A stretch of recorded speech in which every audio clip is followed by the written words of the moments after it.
Jelajah Inovasi Kolaboraya bersama aku, Gina. Ini adalah siniar yang membahas seputar temuan, inovasi, dan hal-hal menarik yang didapat dari proses Jelajah Kolaboraya. Sebagai konteks untuk kawan-kawan yang tidak tahu apa itu Jelajah Kolaboraya, ini adalah acara berjalan ya atau roadshow yang diinisiasi oleh Rumah Inspirit dan Arkom Indonesia sebagai rangkaian menuju pasar Kolaboraya yang akan diadakan bulan November nanti. Di Jelajah ini kami memberikan ruang untuk kreator perubahan sosial nyebutnya, tapi pada intinya change makers gitu ya, untuk terhubung, berbagi daya, dan menciptakan terobosan kolektif melalui kerangka berpikir ekosistem. Luar biasa ya. Jelajah Kolaboraya ini diadakan di 7 kota. Sekarang kami sudah sampai di kota ke-7, yaitu di Denpasar. Baru selesai, ini berkolaborasi juga sama Urban Social Forumnya kota kita. Acaranya kemarin sehari dan aku sudah ditemani oleh kawan-kawan yang kemarin bergabung. Hai. Halo. Ada siapa di sini?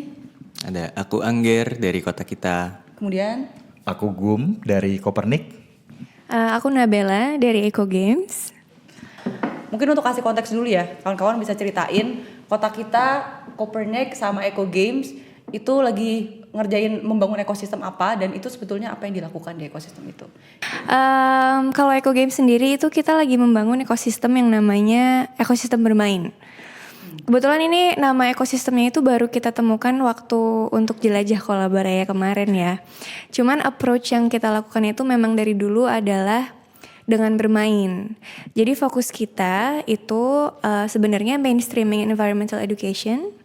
Bagaimana kita bisa istilahnya apa ya, menyampaikan beberapa isu-isu penting yang terkesan kompleks tapi lewat cara yang menyenangkan. Jadi sampai sekarang Eco Games itu udah bikin sekitar 40 games edukasi tentang lingkungan. Jadi bisa dilihat ya memang suka bikin gamesnya. Iya, banyak ya. Jadi 40. Tujuannya itu memang gimana caranya kita bisa mengajak semakin banyak orang untuk lebih awas, lebih peduli, dan punya informasi yang mereka butuhkan untuk bisa mengambil aksi untuk melindungi lingkungan tapi lewat bermain. Kurang lebih begitu. Kopernik kemarin menggagas ekosistem apa, Kak Gum? Kalau kami sendiri fokusnya di ekosistem green economy atau ekonomi hijau, yang fokus besarnya sendiri untuk menjembatani atau menyeimbangkan antara usaha kita dalam meningkatkan kesejahteraan manusia, masyarakat secara ekonomi khususnya, sambil juga tetap menjaga kelestarian lingkungan. Nah, Kopernik sendiri fokusnya itu ingin melibatkan lebih banyak kelompok-kelompok yang mungkin lebih termarginalkan. Jadi mereka tidak hanya ikut sejahtera secara ekonomi, tapi juga terlibat secara aktif di proses ekonomi yang memastikan bahwa lingkungan dan bumi tetap lestari gitu. Ketika kita mengusahakan semua elemen di dalamnya menjadi lebih sejahtera. Oke. Terakhir ada kota kita. Oke. Kota kita di sini menggagas ekosistem kota untuk semua.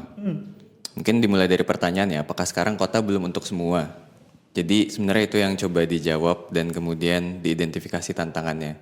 Mungkin memang kota belum untuk semua gitu. Ada teman-teman yang mungkin kehidupan sehari-harinya sulit untuk bernavigasi, bermobilisasi. Ada yang secara ekonomi mungkin dirugikan, hidup di kota. Ada yang secara politik dilemahkan. Ada banyak hal yang kemudian bisa menjadi elemen untuk kami bareng-bareng di ekosistem ini memastikan seluruh warga itu punya akses terhadap sumber daya, punya akses untuk menjadi warga yang sebaik-baiknya untuk kotanya gitu. Dan kotanya juga menjadi sebaik-baiknya untuk warganya. Oke, ekosistem bermain, green economy, sama kota untuk semua. Itu mungkin di permukaan kesannya beda banget, tapi sebetulnya di proses jelajah kemarin kita mengeksplor apa yang bisa jadi benang merah di antara ketiga ekosistem itu. Nah, kemarin teman-teman juga banyak bicara soal kekuatan. Tapi aku mau nanya tentang kekuatan tersembunyi, hidden power, yang kemarin berhasil ditemukan dari proses jelajah. Ada nggak kira-kira? Kalau untuk Eco Games sendiri ya, karena kan sebenarnya ekosistem bermain yang sudah dibentuk sama Eco Games dan kolaborator-kolaboratornya di Bali itu sistemnya sangat sukarela ya. Jadi kami dari Eco Games menyediakan gamesnya untuk para yayasan atau organisasi atau kelompok masyarakat dimanapun untuk memakai games itu di komunitasnya masing-masing. Dari awal kami udah tahu sih, maksudnya kita semua itu pasti bertemu karena punya tujuan yang sama kan, punya visi yang sama, punya mimpi yang sama, punya hal yang sama yang ingin dicapai. Cuman kemarin itu aku kembali diingatkan bahwa dari masing-masing kolaborator yang kami punya, bahwa dari masing-masing kolaborator dari ekosistem bermain, mereka itu tergerak dari hal yang sama. Jadi mereka punya kayak intrinsic value untuk do something for their community. Jadi dari proses kolaborasi kemarin itu menurut aku menjadi kekuatan inti kita sih. Keinginan untuk istilahnya apa ya? Berperan ya, keinginan untuk menciptakan suatu keadaan hidup yang menurut masing-masing komunitas itu baik untuk teman-teman, keluarga, dan anggota masyarakat mereka sendiri. Kalau dari Copernic gimana Kak Gup? Di kesempatan kemarin fokusnya di ekosistem ekonomi hijau, tapi kami cukup banyak mengerjakan banyak topik atau fokus-fokus lainnya.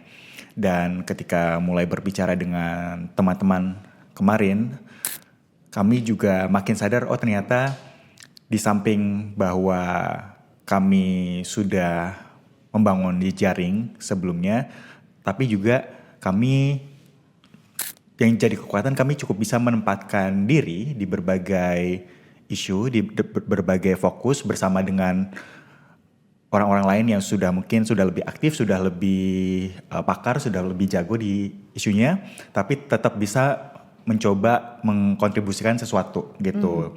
Yaitu lebih banyak kami punya kekuatan di metode untuk coba menganalisis masalahnya, untuk coba menguji solusi-solusi apa yang berpotensi untuk diterapkan, dan itu biasanya merupakan proses yang dua arah gitu. Jadi kami menawarkan suatu metode atau pendekatan sambil kami juga belajar dari teman-teman yang lain yang sudah lebih punya pengalaman atau kepakaran untuk akhirnya disintesis gitu. Dan ternyata kekuatan itu juga kembali diingatkan bahwa itu ternyata salah satu kekhasan sekaligus kekuatannya Copernic, bahwa kita bisa menjadikan itu sebagai tidak hanya alat untuk mencoba menyelesaikan tantangan ya, tapi juga dalam membangun koneksi dengan aktor-aktor di jejaring, di jaringan, dan juga sama-sama membangun ekosistemnya bareng-bareng. Interesting. Oke.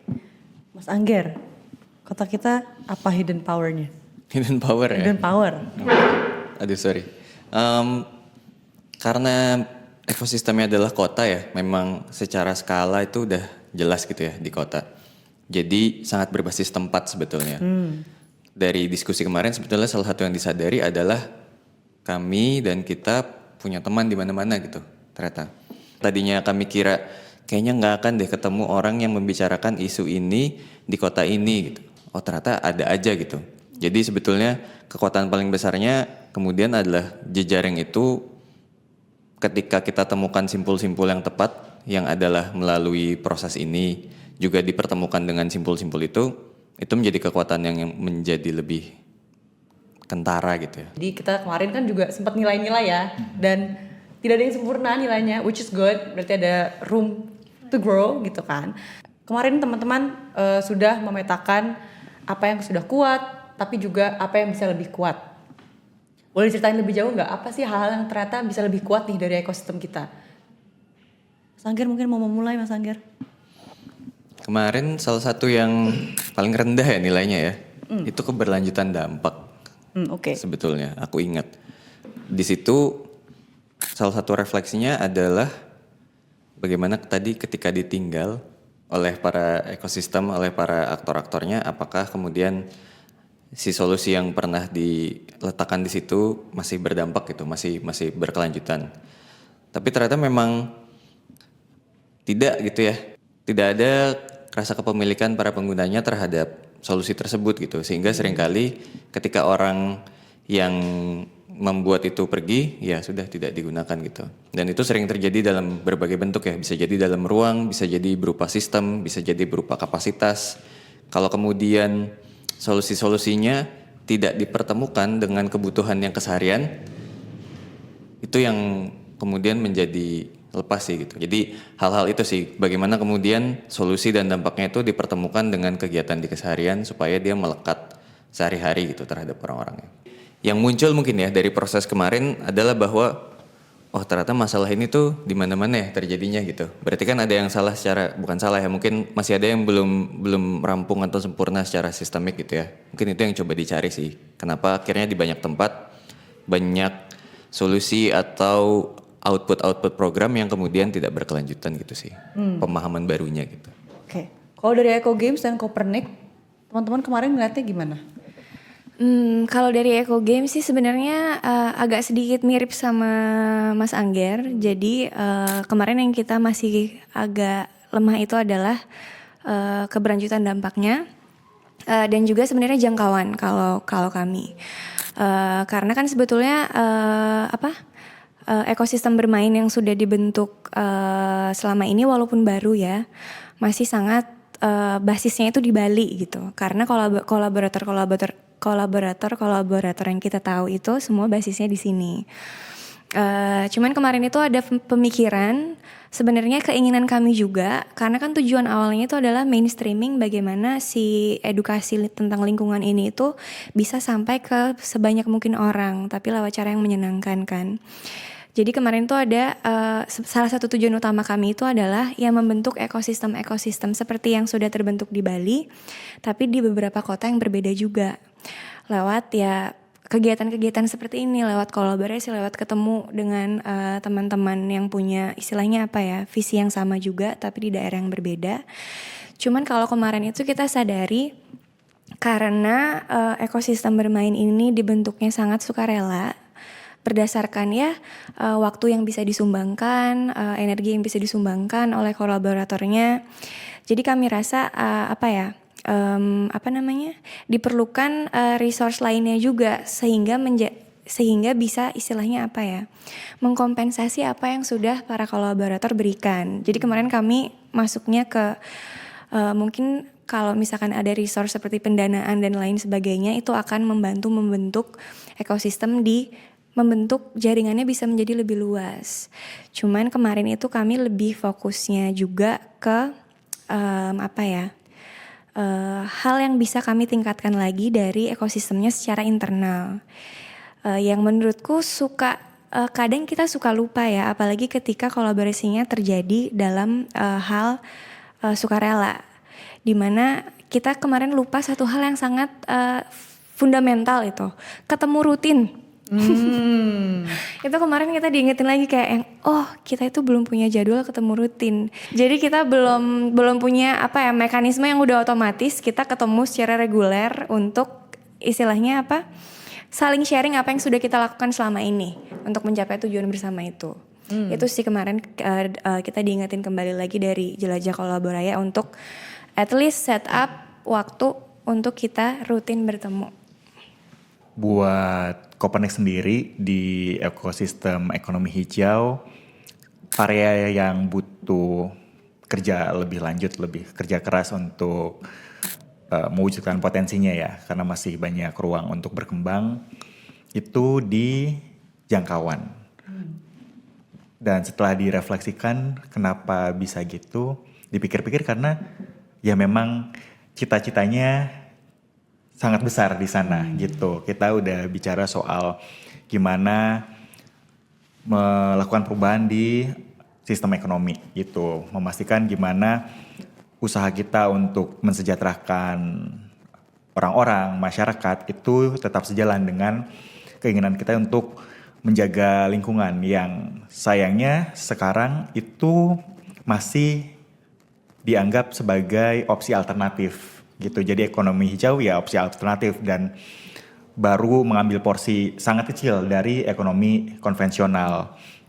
Jadi sebenarnya masih banyak sekali tugas, banyak sekali potensi-potensi yang belum terwujud di sana. Dan kami juga belajar dari ekosistem yang sudah dipetakan aktor-aktornya. Namun di sisi lain kami juga sadar kalau kita punya visi untuk buat ini secara menyeluruh, juga perlu semakin melibatkan orang-orang yang ambil peran di advokasi kebijakan terkait ekonomi hijau ini juga gitu. Begitu juga dengan pengambil kebijakan, karena sebagian besar orang-orang yang sudah kami petakan dan sudah masuk di jaringannya Copernic itu lebih banyak yang bottom up gitu. Jadi mereka fokusnya gimana menguji cobakan solusi atau produk-produk yang lebih ramah lingkungan dalam proses produksinya. Terus juga gimana juga membangun kesadaran dari konsumen untuk lebih memilih gitu. Jadi lebih banyak di area situ, padahal mungkin juga perlu memikirkan gimana membangun standar yang baru mengenai gimana proses produksi, proses konsumsi itu dijalankan dengan tanpa melewatkan aspek lingkungannya gitu, atau kelestarian lingkungannya. Karena kalau sekarang apa yang dianggap sebagai ekonomi konvensional kan sebenarnya masih ada biaya yang yang ditanggungnya masih oleh alam, atau ya efek sampingnya setelah ditanggung oleh alam ditanggung lagi oleh masyarakat gitu, dan itu semacam nggak tercatat di ekonomi konvensional. Jadi gimana cita-cita yang besar itu berarti juga mengharuskan tugas yang besar juga untuk semua pelaku di ekosistemnya gitu. Jadi itu sih yang kami sadari, ternyata dipikir-pikir walaupun kami di awalnya mengambil porsi yang bisa dibilang nggak begitu banyak di ekosistem, tapi di sisi lain juga punya visi yang sebenarnya kalau digabung bareng-bareng visi yang besar loh gitu.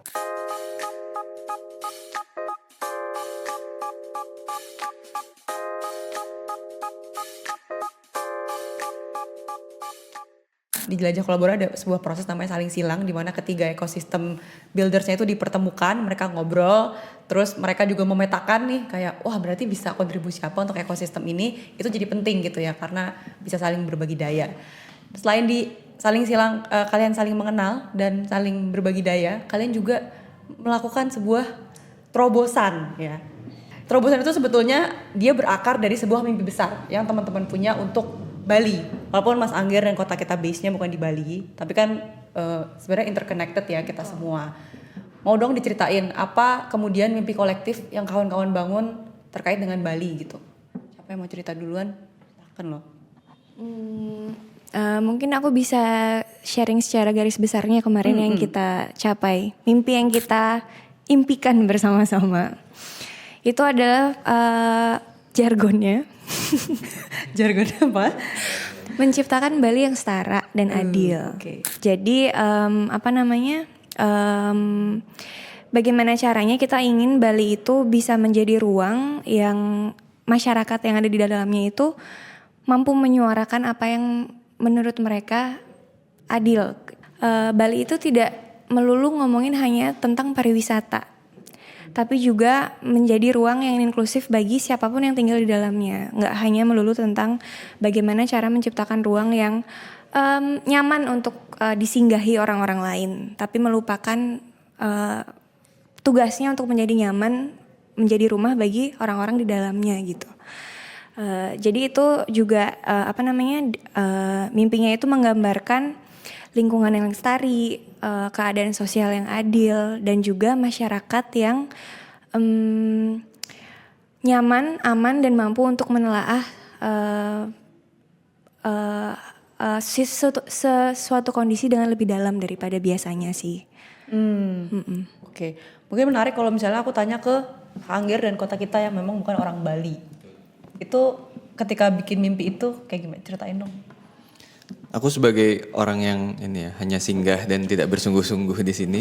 Jadi memang kemudian kemarin mencoba menempatkan diri posisiku di Bali, dan juga kemudian bagaimana kita bisa bermimpi juga untuk Bali gitu. Mungkin kemarin salah satu yang dieksplorasi elemen-elemennya menarik ya. Ada tentang bersuara sebetulnya, ada tentang pendidikan, ada tentang kelestarian, ada tentang inklusivitas juga seingatku.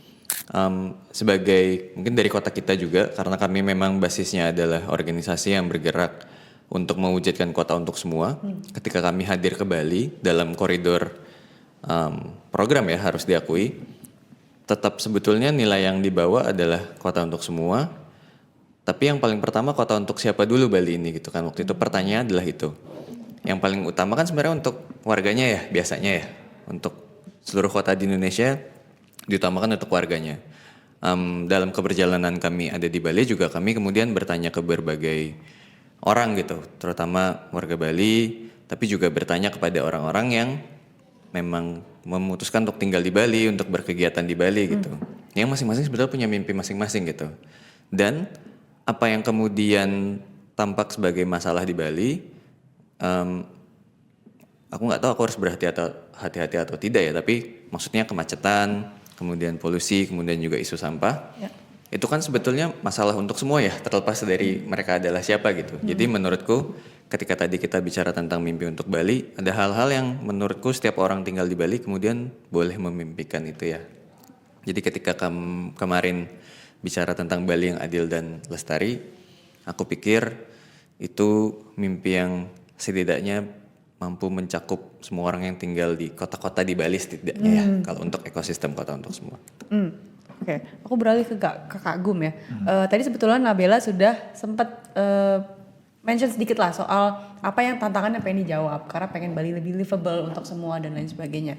Tapi mungkin Kak Gum boleh elaborasi lebih jauh ya, lewat si mimpi Bali adil dan lestari ini, itu tuh sebetulnya ada tantangan apa sih yang mau teman-teman address gitu? Jadi wujud tantangan ini yang merupakan bisa dibilang direspon terhadap mimpi tadi, Bali lebih adil dan lestari, Bali yang adil dan lestari, itu ada beberapa contohnya, misalnya nyambung ke isu produksi dan konsumsi pangan, dan ini nyambung ke soal isu pengelolaan sampah juga, terus gimana akses air, yang juga nyambung ke isu soal kelestarian, gimana menyeimbangkan antara industri yang menyerap banyak air, di konteks Bali berarti pariwisata, dengan usaha untuk menyediakan air baik untuk warga secara umum maupun untuk generasi selanjutnya juga. Dan ada juga isu soal mobilitas, terus pendidikan yang juga gak kalah penting dan akhirnya saling terkait gitu. Dan ketika bicara soal mimpi dan mungkin akan nyambung ke pendekatan solusinya, aku keinget itu komik Calvin and Hobbes gitu, di mana ibunya tuh bilang life could be worse, Calvin. Dan itu kayaknya banyak respon dari orang-orang ketika warga Bali mulai mengeluhkan atau mulai minta bahwa harusnya bisa lebih baik loh dari kondisi sekarang. Tapi direspon ini udah cukup baik and it can be worse gitu. Tapi Calvinnya bilang bahwa life could be much better too gitu. Bahwa kita bisa lebih baik dari ini gitu. Dan gak bisa hanya merasa baik-baik aja, harus tenang-tenang aja, menerima. Tapi kita bisa menuntut atau sambil tetap mewujudkan masing-masing mimpi kita untuk Bali yang adil dan lestari ini gitu. Dan mungkin nanti akan sedikit nyambung ke inovasinya dan latar belakang kenapa arahnya mau ke sana. Aduh Kak Gum, terima kasih udah di-segwayin loh. Makasih loh ya. Ya betul, life could be so much better indeed. Dan teman-teman kemudian meramu ya, inovasi tadi udah spill sedikit. Inovasi untuk kemudian mewujudkan si Bali adil, lestari, membahagiakan, menyenangkan untuk semua. Apa sih nama inovasinya? Kok gak ada yang jawab guys? 3, 2, 1. Melajah namanya. Melajah itu artinya apa sih? Kalau bahasa Bali itu artinya belajar. Belajar itu belajar. Oke. Dan apa itu melajah? Jadi melajah itu adalah ruang bermain alternatif yang dibuat untuk tadi ketika kita ketika kita mengharapkan Bali yang adil dan lestari, tentu saja kan itu harus diperjuangkan ya. Oleh siapa? Ya oleh orang-orang yang ada di dalamnya. Nah, si Melajah ini itu ada tujuan kami adalah menjadi ruang di mana kita bisa membangun semangat dan juga cara berpikir di mana kita bisa membentuk orang-orang yang bisa aku ambil kata-katanya Mas Angger kemarin, lantang menyuarakan apa yang mereka inginkan. Karena itu kan tidak ujuk-ujuk aja bisa terjadi begitu saja ya. Itu adalah sebuah kayak sistematis dalam berpikir di mana orang akhirnya bisa sadar dan secara kolektif bersama-sama menentang apa yang mungkin secara norma umumnya itu diterima, kayak apa yang tadi Kak Gum sempat sampaikan. Jadi di ruang di Melajah itu tuh kita berharap orang-orang itu tidak lagi memikirkan life could be worse gitu, sesuai sama komik yang tadi Kak Gum share. Tapi kita membentuk jaringan bersama yang bisa mengatakan bahwa harusnya nggak kayak gini, harusnya bisa lebih baik lagi gitu. Apa yang teman-teman bayangkan dilakukan dengan Melajah gitu? Kayak ini kalian bayanginnya apakah ruang fisik atau dia juga bisa berbentuk ruang daring gitu? Gimana? Karena kemarin diberi kondisi ya, jadi kalau kalian punya sumber daya yang unlimited, berarti kita bisa punya tanah. Betul. Jadi kemudian berawal dari ruang fisik tadi ya. Kita punya tanah, mungkin kita punya bangunan, tapi yang pasti kita punya sebuah ruang fisik untuk bertemu secara luring, yang sebetulnya juga bisa dikondisikan secara daring gitu ya. Maksudnya ada ruang-ruang non fisik juga yang nanti bisa dikembangkan, tapi membayangkannya memang tadi ruang bermain alternatif yang orang-orang lintas generasi dari anak kecil, remaja, sampai orang-orang dewasa, selepas sekolah dan sepulang kerja, kemudian bisa hadir untuk tadi, aku mungkin merawat imajinasi gitu kali ya. Karena salah satu sumber daya yang juga agak minim di mungkin warga Indonesia di saat-saat seperti ini adalah daya imajinasi gitu. Mungkin kita sulit untuk membayangkan sebuah kota, sebuah keadaan hidup, sebuah negara yang lebih baik gitu. Mungkin tadi merespons komik Kak Gum juga ya, bahwa sebenarnya bisa kok lebih baik gitu. Tapi kalau kita kemudian tidak punya imajinasinya kan sulit ya untuk kemudian berkata seperti itu. Nah, mungkin metode-metodenya yang kemudian dipikirkan kembali gimana kemudian bisa merawat imajinasi itu. Kita bisa bicara misalnya kemarin salah satu isu-isunya misalnya hunian, isu tentang mobilitas, isu tentang pangan. Bukan hanya kita bicara menggurui dengan pelajaran-pelajaran misalnya kiri dan ini bisa kayak gini, kalian harus kayak gini gitu. Tapi juga yang kontekstual, tapi mungkin dengan menggunakan metode-metode bermain, dengan eksperimentasi-eksperimentasi yang menyenangkan dalam prosesnya gitu. Tapi awalnya memang berasal dari ruang fisik di mana kita bisa guyup dan bertemu bersama gitu. Mungkin kembali punya pertemuan yang rutin. Gitu. Kalau nggak ada ruang kan mungkin sulit ya. Iya, aku mau ke Kak Gum sih nanya soal kemarin, aku tuh konteks dulu ya, di Urban Social Forum tuh aku datang ke panelnya Kolektif Agora yang juga diinisiasi oleh Mas Angger ya. Bagus Mas panelnya, luar biasa. Panel itu judulnya adalah Ruang yang Melucuti gitu. Gimana sebetulnya ruang ekspresi kita dibatasi by design, dibatasi oleh negara gitu, tapi percakapannya juga nggak jadi bleak atau menyedihkan ya, tapi juga gimana caranya kita bisa bikin ruang-ruang alternatif diinisiasi oleh warga yang setara, yang terbuka, yang demokratis kayak gitu. Nah, situasi sekarang itu pertanyaannya mungkin bukan it could be worse, tapi kayak could it be even worse than this kayak gitu ya mungkin jadinya. Tapi at the same time ya tadi ruang alternatif itu perlu. Tapi kenapa kemudian especially important in times like this, ruang-ruang alternatif itu menurut Kak Gum kenapa penting untuk ada? Ya, pertama ruang itu penting karena kadang-kadang kita mungkin mengalami atau merasakan tantangan yang sama. Jadi banyak masalah yang sebenarnya walaupun dirasakan kadang-kadang secara individu atau di skala yang kecil itu masalah kolektif dan sayangnya nggak banyak kesempatan untuk membahas itu di suatu ruangan dan juga membahas secara lebih positif juga dalam artian oke, kita tahu itu masalah tapi gimana kita membayangkan kondisi yang lebih baik dari saat ini yang penuh dengan masalah itu. Jadi sesimpel kumpul, ngobrol informal atau main secara informal itu bisa mempercepat atau mengakselerasi peningkatan kesadaran gitu. Jadi peningkatan kesadaran, kemampuan kita untuk berimajinasi juga gitu. Karena sebenarnya kalau dipikir-pikir, kalau dari sejarahnya sebenarnya masyarakat tuh kesadarannya meningkat aja. Aku kasih contoh yang agak spesifik nih, misalnya mungkin beberapa tahun lalu, beberapa dekade lalu bentuk edukasinya adalah sesimpel buang sampah lah pada tempatnya gitu.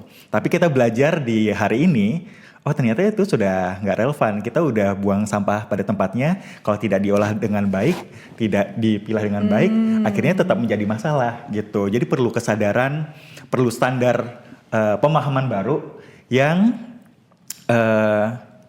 perlu merevisi pemahaman-pemahaman yang sebenarnya sudah kurang relevan dengan konteks saat ini. Walaupun kadang-kadang itu sendiri contohnya aku bisa bilang walaupun sudah mulai ada peningkatan kesadarannya tapi masih belum semenyeluruh itu gitu. Nah, fungsi dan metode atau pendekatan dengan ruang-ruang ini di mana bisa saling ngobrol, berbagi, bermain, itu harapannya bisa mengakselerasi proses diskusi itu dan akhirnya sama-sama mempercepat supaya kesadarannya bisa lebih cepat, lebih cepat ngejar untuk makin bisa sesuai dengan konteks hari ini gitu. Aku mungkin mau melanjutkan sedikit dari Kagum tadi tentang kesadaran kolektif ya, kesadaran masyarakat yang sifatnya berbarengan gitu. Menurut aku juga kita ada di waktu yang sangat sangat signifikan sih menurutku, karena sekarang kita ada di waktu dimana kita merasakan dampak-dampak dari apa yang terjadi dari gaya hidup yang eksploitatif yang sudah berlangsung selama ini. Sekarang kita udah mulai banyak dealing with misalkan kayak kita lihat TPA penuh, kita lihat burung ada fotonya dalam perutnya semuanya isinya plastik. Kita lihat gimana masyarakat tanahnya diambil, dialihfungsikan untuk hal-hal yang eksploitatif gitu. Menurut aku ini juga membentuk, ini waktu yang sangat signifikan buat adanya pendekatan yang mungkin menurut kita sekarang alternatif. Tapi menurutku ini akan menjadi hal yang akan menjadi normal sih menurutku. Karena memang sekarang kita ada di waktu dimana kita nih lagi ngerasain dampak-dampaknya dari gaya hidup eksploitatif sih. Jadi ini yang menjadi bahan bakar untuk terciptanya ruang-ruang baru yang mulai sadar bahwa kayak this is not the way to go gitu.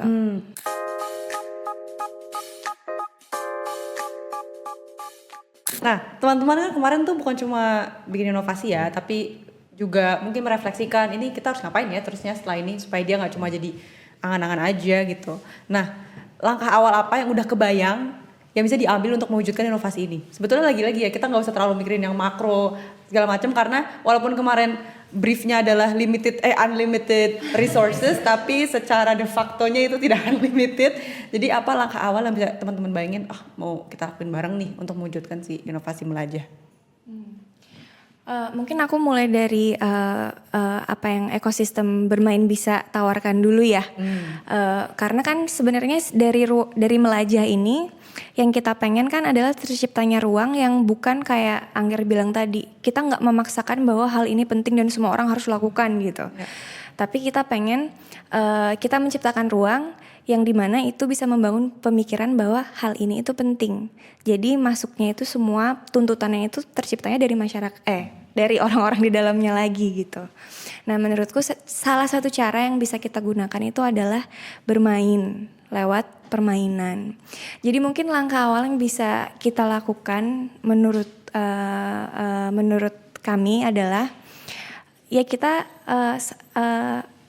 checking dulu aja kekuatan yang bisa masing-masing ekosistem sumbangkan. Jadi lebih mengenal kalau dari bermain itu bisanya apa. Kalau kita kan support mungkin kekuatan kami itu adalah paling besarnya adalah dari toolsnya sendiri. Dari ekosistem green economy apa, dari ekosistem kota kita apa, dan lebih memperdalam saling silangnya gimana. Eco Games berarti mengkontribusikan si Permainan. Kalau Kopernik apa Kang Agung? Bayang. Untuk Kopernik sejauh ini yang terbayang di samping peran, kalau peran yang lebih nyambung dengan peran sehari-hari itu lebih ke gimana kita memfasilitasi proses pengembangan kapasitas. Namun kalau belajar dari proses di jelajah kemarin sih,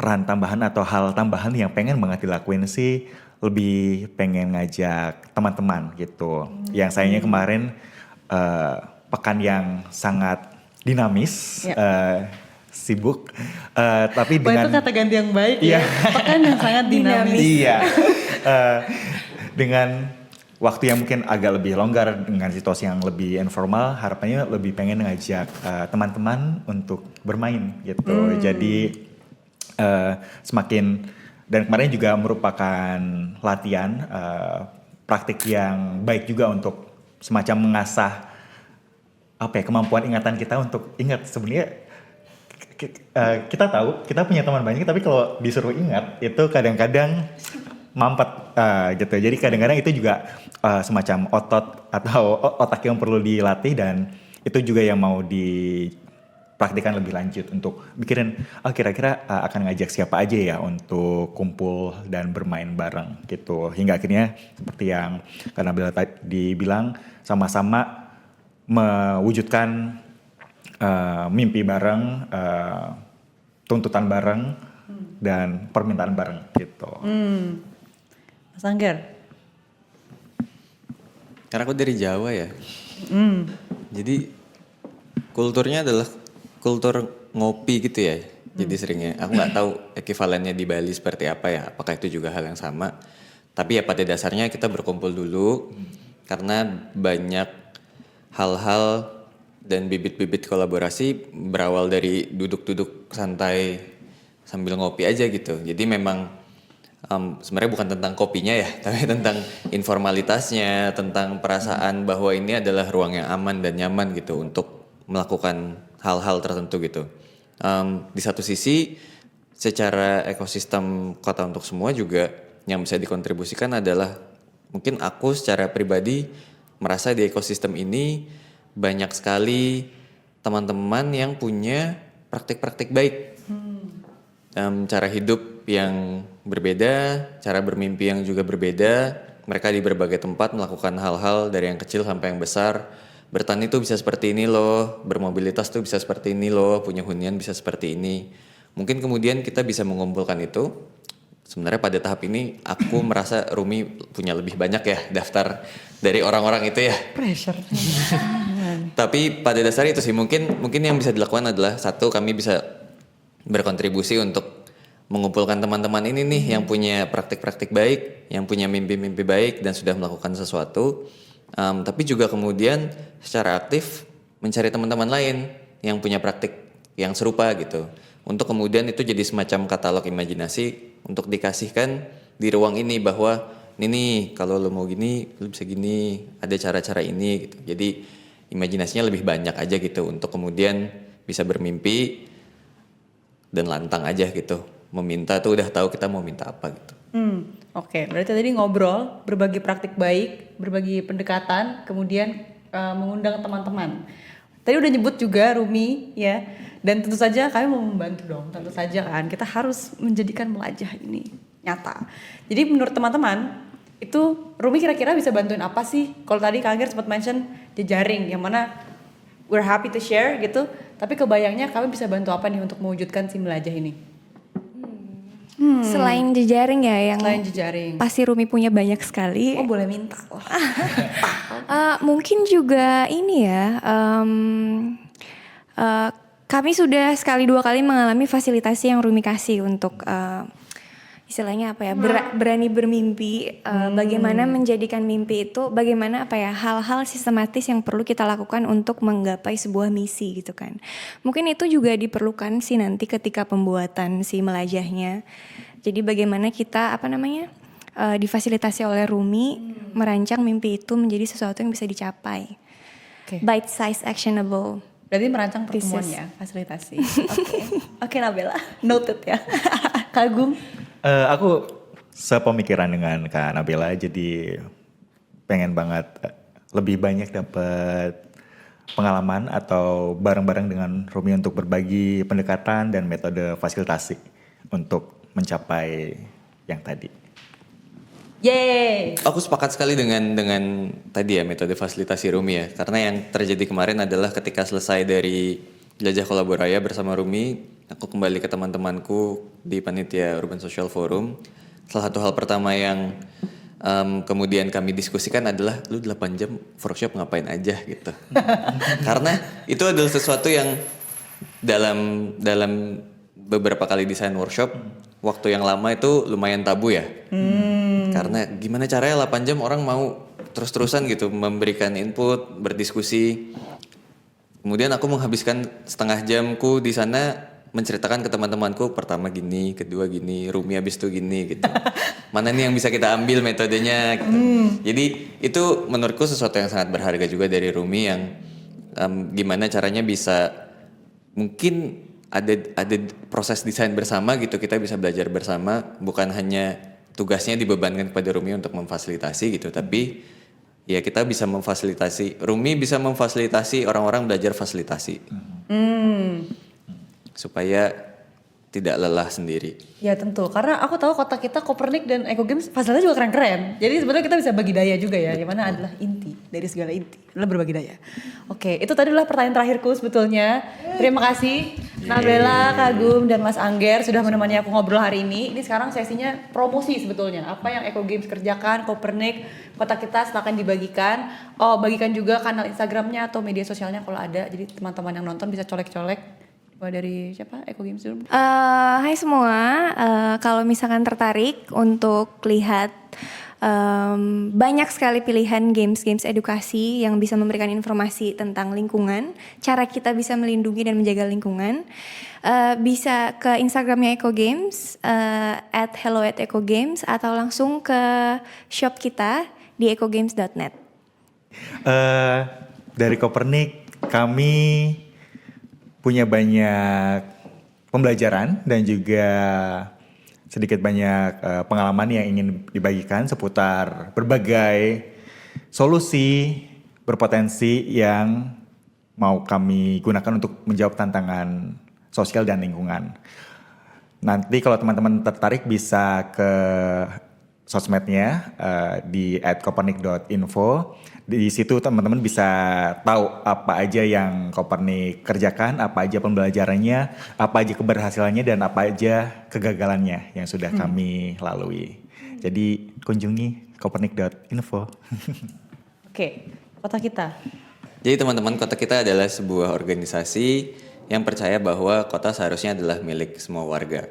Jadi kami bersama dengan banyak mitra itu seringkali memfasilitasi warga untuk bisa ikut terlibat secara aktif berpartisipasi dalam pembangunan kotanya. Jadi untuk memastikan apa-apa yang terjadi dan dibangun di kota itu kemudian sesuai dengan keinginan warganya, kami kemudian banyak membuat metode-metode, kami banyak membuat kerangka berpikir, kami banyak membuat penelitian bersama dengan teman-teman untuk bisa tuh menanyakan, "Dek, kamu mau taman bermain yang seperti apa? Ibu mau tempat duduk yang bentuknya gimana?" Hal-hal kecil seperti itu, kalau memang kita tidak biasa bertanya kepada warga, kemudian kota menjadi kota yang sesuai bayangan siapa sebetulnya gitu ya. Jadi kalau teman-teman tertarik dengan hal-hal seperti itu, terutama dalam isu-isu ketangguhan, dalam isu-isu inklusivitas dan juga tata kelola, bisa kunjungi kotakita.org atau di Instagramnya @kotakita.org. Terima kasih. Oke, silahkan dicolek @kotakita.org, @kopernik.info dan ekogames.net. Kalau mau colek-colek Kolaboraya dan Rumi, silahkan di @roemahinspirit, Instagramnya Roemah, ejaannya. Terus @kolaboraya. Sampai jumpa di Pasar Kolaboraya bulan November nanti di Yogyakarta. Dadah!